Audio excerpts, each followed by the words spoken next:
Good morning. This morning I'm going to talk to you about lesson 3.1 and 3.2, and we're going to talk about mainly the characteristics of carbon compounds and then some of the ways that these carbon compounds form. So the first example that you have on this slide is that there is a very practical situation that is a result of not having the correct enzyme, and that enzyme is lactase. People who cannot produce lactase are going to not be able to break the sugar down lactose, which is the milk sugar. So the reason that some people are like this is all based on their genetics. So from this point, we're going to go into our next slide and see why that's true. This unit has 5 sections, as you can see. Our first section is going to be an explanation of organic compounds and the fact that they are based on the element carbon. The second section is going to be solely about carbohydrates. Carbohydrates are sugars, it can be, and also starches. The next section is going to be about lipids, or in other words, fats, and we'll be talking about 3 different types of lipids. Number 4 is going to be proteins, which are your units of structure and function in the bodies of living things. And our last section will be about nucleic acids, which determine what an organism is going to be and be able to do. These are some examples of organic compounds that you're going to learn about. When you look at all of these, I'd like for you to ask yourself what exactly they all have in common. Your learning objectives for today are that you should be able to explain why carbon can form very large molecules and also molecules that are very different from other things.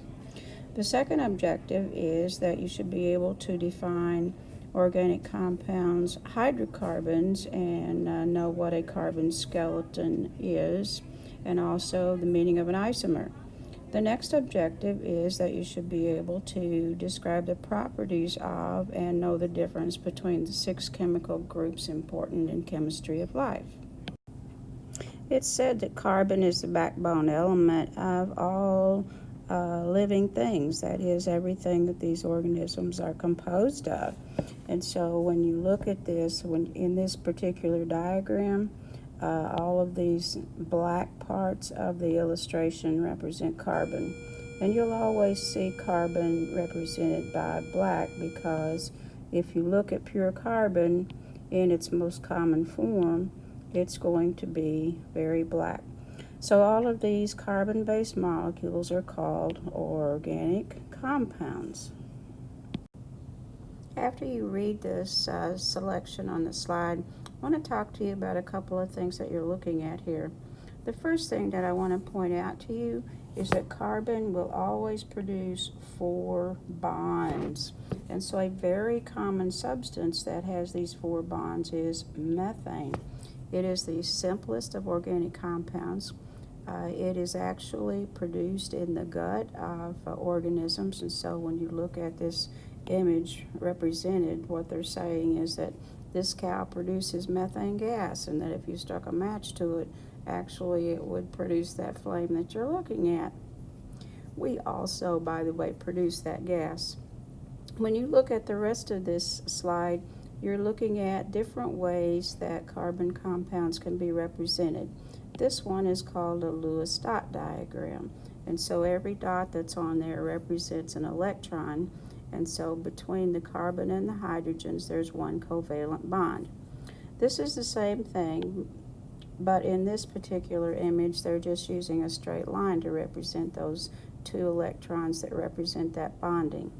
When you go to this one, if you notice they're very carefully that they're using an X for one electron and a solid circle for the other electrons, and that indicates that those 2 electrons come from, one from the hydrogen and one from the carbon. But in all 3 cases they are representing the bonding between the carbon and the hydrogen producing the methane. On the previous slide, what you saw was that the methane gas that cow produced will burn. And so what you're looking at here is an example of a chemical equation to represent that. So when your methane, which is here, combines with oxygen molecules, it is going to produce carbon dioxide and water, just like it would do with anything else that's burning. Compounds that contain only carbon and hydrogen are called hydrocarbons. And so when you look at this illustration, first of all, you have this very long chain of a hydrocarbon. And then we're looking here at other examples. Now, these are very simplistic representations. And everywhere you see a little crook in the illustration, like here and here, that means that there's a carbon at that location.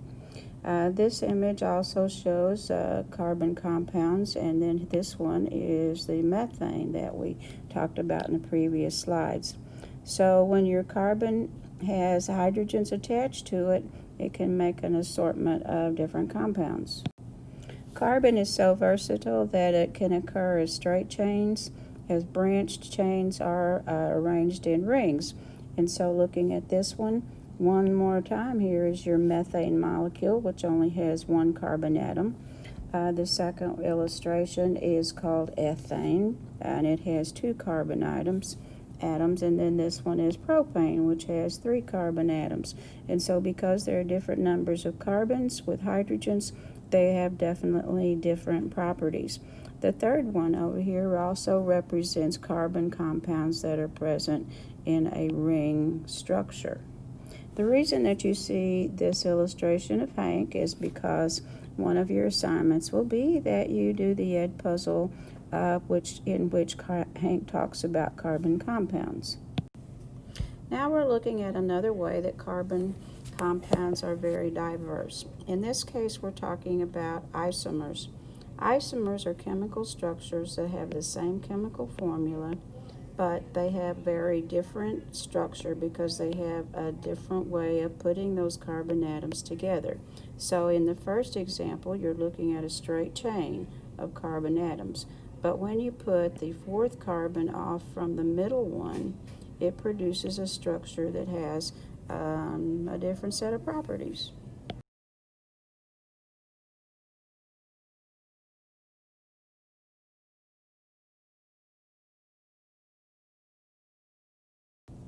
These are different types of isomers, and if you look at each example and count the number of carbons and hydrogens that are attached, you'll see that they are different. For instance, in this first one, we've got the situation that you viewed on the previous slide.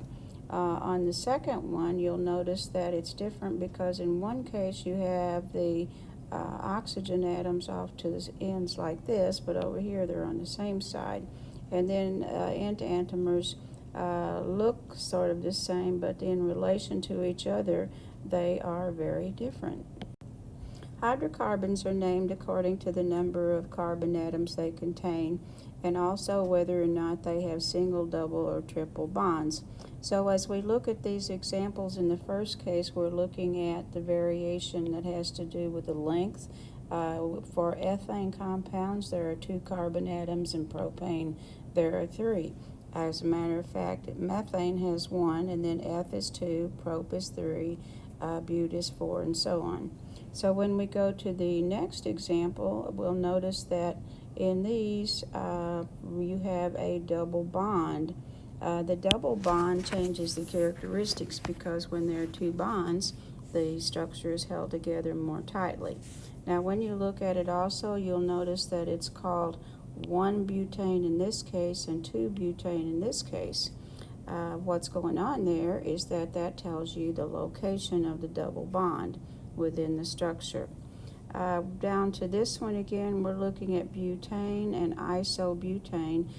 Perhaps you can see why this is called isobutane. It's isobutane because no matter how you turn it around, it's always going to look the same. That is that the carbon is held there attached to the central carbon of the chain. On the last one, we're looking at ring compounds, These ring compound differences are based on the fact that you have single bonds in one structure and double bonds in another.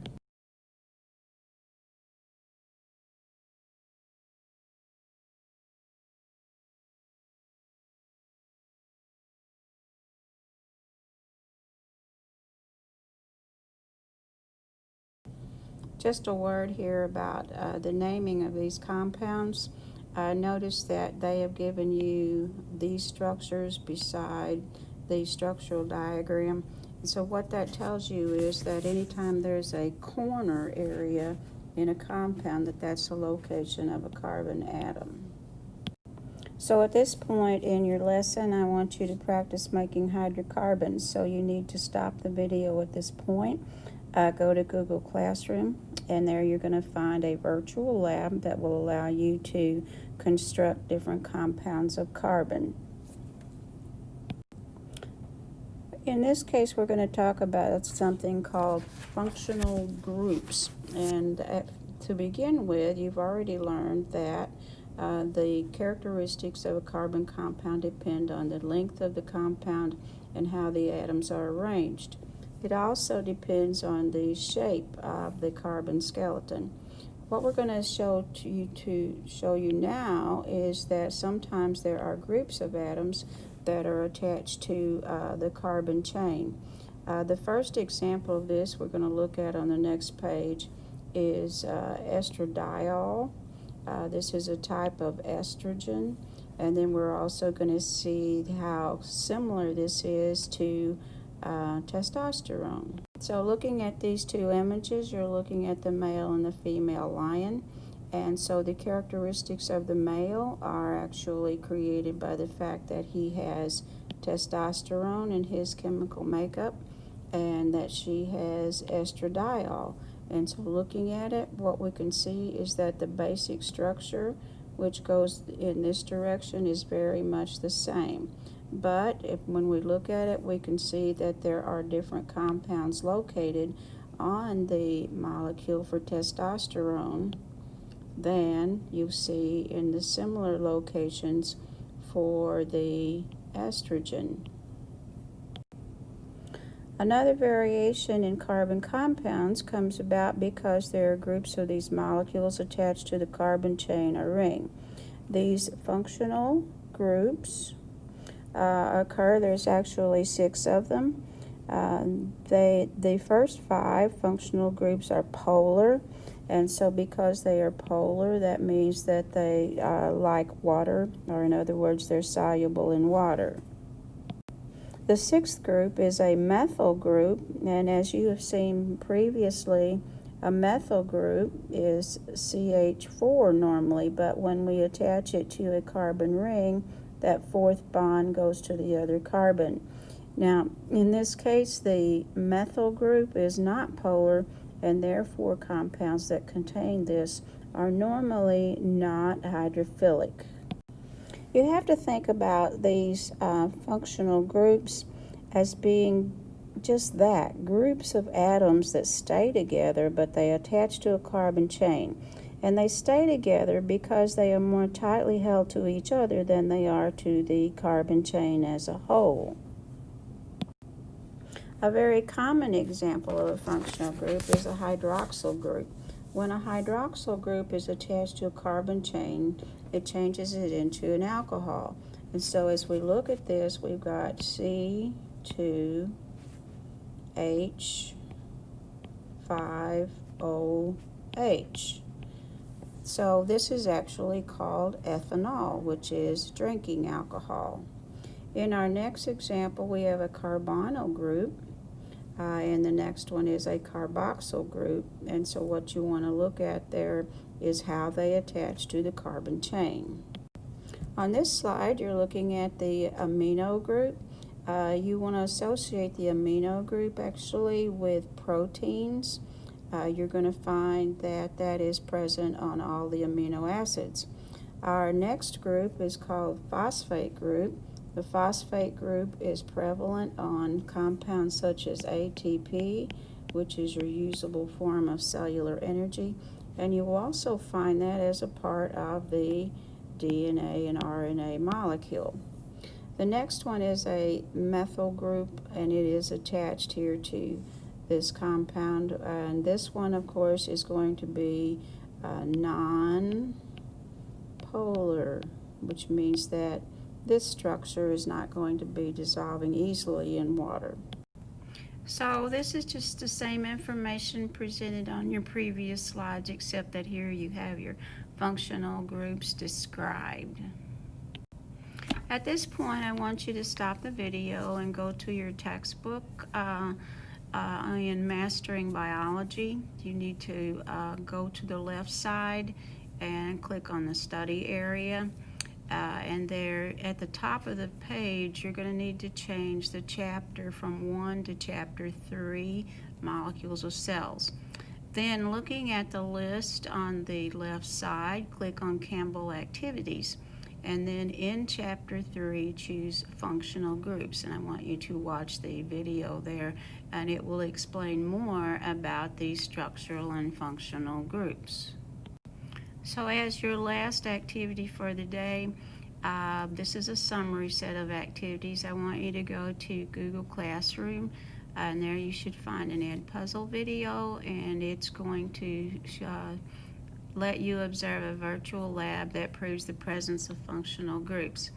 If you feel like you've mastered all of the objectives in this lesson, then you can go to your Google Classroom and click on the Exit Quiz. And if you still have time remaining, you can always go back and work on your Mastering Biology assignments. And I thank you for your time, and I hope that as I make more videos that they improve.